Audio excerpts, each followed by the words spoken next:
Halo semuanya, selamat datang di Fate and Destiny, tempat dimana kita bakal bedah takdir-takdir paling gokil di dunia sinema.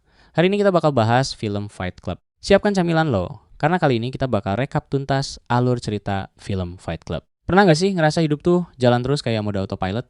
Kerja tiap hari, gaji masuk, barang numpuk di rumah, tapi hati tetap kayak kok kosong ya, padahal nggak ada yang hilang. Nah, kalau pernah, mungkin itu salah satu alasan kenapa Fight Club masih rame dibahas sampai sekarang. Sekilas, film ini kelihatan kayak cerita sekelompok cowok yang hobi berantem di ruang bawah tanah. Tapi kalau dibongkar pelan-pelan, isinya malah ngomongin identitas, tekanan hidup modern, dan pertanyaan yang cukup bikin mikir.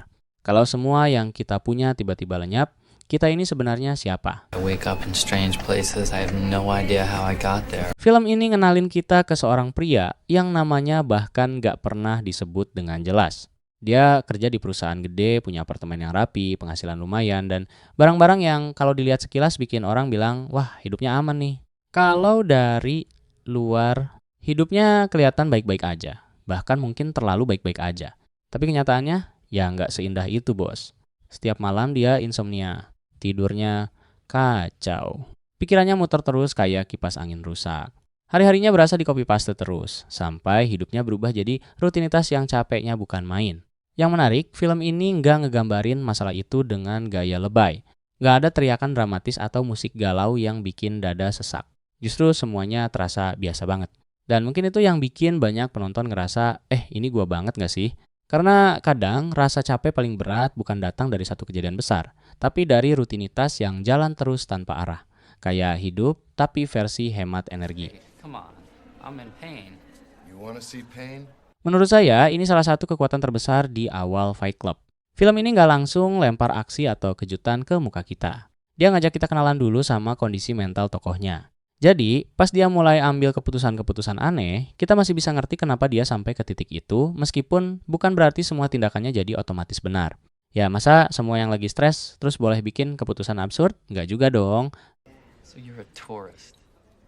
Okay, I've seen you. Saw you. Di tengah hidup yang rasanya datar, kayak jalan tol habis hujan, tokoh utama ketemu seseorang yang kebalikannya total. Namanya Tyler Durden. Kalau tokoh utama itu tipe yang rapi, penuh aturan, dan mikir 1000 kali sebelum gerak, Tyler justru kayak orang yang hidupnya mode gas terus, rem nanti aja. Santai, percaya diri, berani ambil risiko. Dan kelihatannya sama sekali nggak peduli orang lain mau ngomong apa. Pertemuan mereka jadi titik balik yang pelan-pelan ngubah cara pandang tokoh utama soal hidup. Tyler sering ngomong hal-hal yang kedengarannya simple tapi nusuk. Misalnya, benarkah kita beli banyak barang karena memang butuh? Atau sebenarnya kita cuma pengen kelihatan sukses? Biar kalau ketemu orang bisa pamer halus, nih loh aku punya ini. Pertanyaan kayak gini jadi benang merah yang terus muncul sepanjang film. Illusion of safety. Yeah. Dari obrolan-obrolan mereka muncul sebuah ide yang nggak biasa. Bukan soal cari duit, bukan soal bikin bisnis, bukan juga soal jadi motivator dadakan. Tapi soal bikin tempat di mana orang-orang bisa ngelepas semua tekanan yang selama ini mereka simpan rapat-rapat. Dari sinilah ide Fight Club mulai lahir. Buat sebagian orang, tempat itu kelihatan kayak ajang kekerasan yang gak ada akhlaknya. Tapi buat orang-orang yang terlibat di dalamnya, tempat itu jadi ruang buat ngerasa hidup lagi, ngerasain sakit, dan ngeluarin emosi yang selama ini mereka pendam kayak tabungan rahasia. Film sengaja ngangkat ide ini buat bikin kita mikir, bukan buat ngajak penonton ikut-ikutan berantem di parkiran. Jadi jangan salah paham dulu ya. Ini film bukan tutorial cara bikin masalah dalam 5 menit. Di titik ini, menurut saya penting banget buat bedain antara apa yang dilakukan karakter dan apa yang sebenarnya mau disampaikan film. Fight Club sering disalahpahami seolah-olah film ini merayakan kekerasan. Padahal, banyak kritikus justru melihatnya sebagai sindiran terhadap krisis identitas, tekanan sosial, dan pencarian makna hidup di tengah budaya konsumtif yang bikin orang merasa harus punya segalanya biar dianggap jadi orang. Come on, hit me before I lose my nerve. God, this is crazy. Semakin banyak orang bergabung ke Fight Club. Yang awalnya cuma kumpulan orang asing yang sama-sama capek hidup, pelan-pelan berubah jadi komunitas dengan aturan, tujuan, dan pengaruh yang makin besar. Tapi, justru pas semuanya kelihatan berjalan mulus, muncul pertanyaan yang jauh lebih penting. Apakah Tyler benar-benar bawa kebebasan?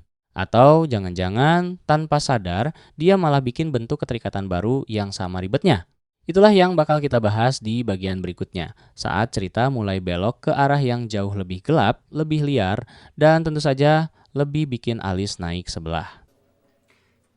Take the rest of the day off. Come back Monday with some clean clothes. Yang awalnya cuma tempat buat ngelepas stres, pelan-pelan berubah jadi sesuatu yang jauh lebih besar. Dan disinilah film mulai ngasih pertanyaan yang menurut saya menarik banget. Kalau sebuah gerakan awalnya dibuat buat membebaskan orang, apa yang terjadi kalau gerakan itu justru mulai mengatur semua orang yang ikut di dalamnya? Stop it! This is your pain. This is your burning hand. Salah satu hal yang bikin Tyler jadi karakter yang gak gampang dilupakan adalah cara dia berbicara.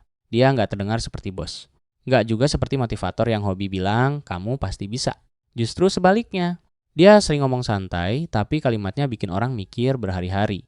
Yang menarik, Tyler gak menawarkan uang. Gak menawarkan jabatan.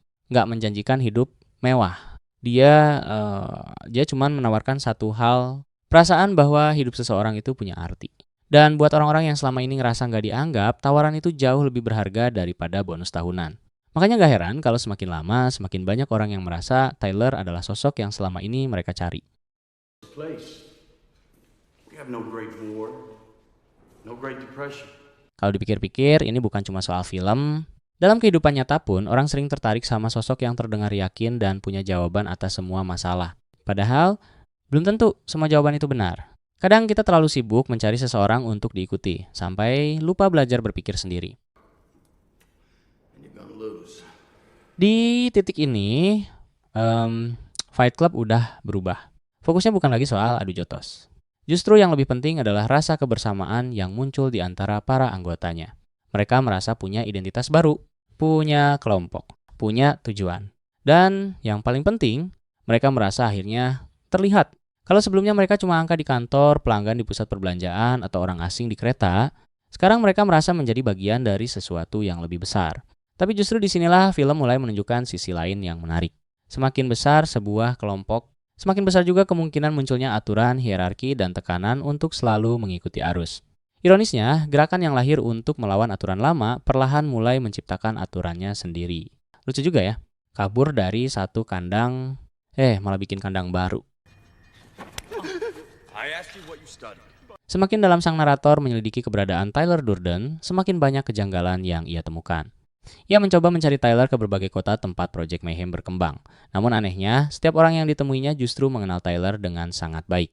Yang lebih aneh lagi, mereka memperlakukan sang narator seolah-olah dialah Tyler. Awalnya ia mengira semua orang hanya salah mengenali wajahnya. Namun perlahan, potongan-potongan ingatan mulai kembali. Saat menghubungi Tyler melalui telepon, ia menyadari sesuatu yang mengerikan.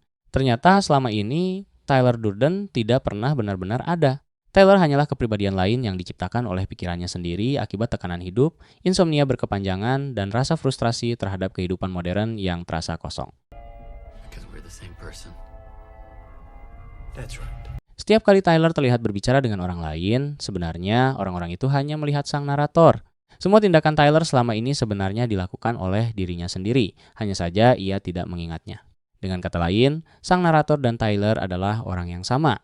Tyler adalah sosok yang memiliki semua hal yang selama ini diinginkan sang narator. Ia berani, tidak takut melawan siapapun. Tidak terikat oleh aturan. Tidak peduli pada uang ataupun status sosial. Tyler adalah representasi dari sisi gelap dan kebebasan yang selama ini terpendam di dalam dirinya. Setelah mengetahui kenyataan tersebut, sang narator berusaha menghentikan Project Mayhem. Namun, semuanya sudah terlambat. Para anggota organisasi telah menganggap Tyler sebagai pemimpin mereka. Karena mereka juga melihat sang narator sebagai Tyler, tidak ada seorang pun yang mau mendengarkan penjelasannya. Mereka tetap melanjutkan rencana penghancuran gedung-gedung perusahaan kartu kredit. Sang narator akhirnya menyadari bahwa satu-satunya cara menghentikan Tyler adalah dengan menghancurkan kepribadian itu dari dalam dirinya sendiri. Ia mengarahkan pistol ke kepalanya. Tyler terus mencoba meyakinkannya untuk tidak menarik pelatuk. Tetapi kali ini sang narator memilih mengambil kembali kendali atas hidupnya. Ia menembakkan pistol ke dirinya sendiri.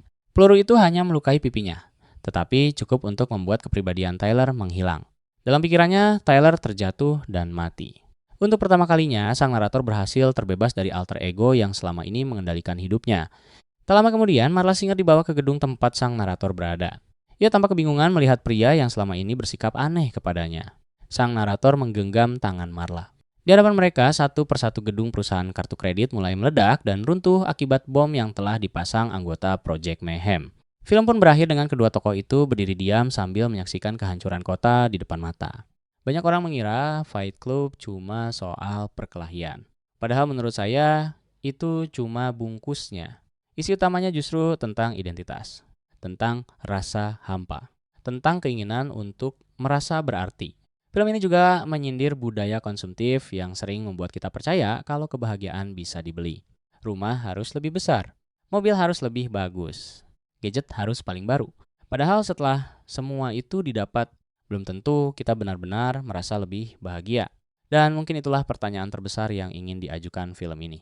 Kalau semua label yang menempel pada diri kita dilepas, pekerjaan, harta, status, merek pakaian, lalu apa yang masih tersisa?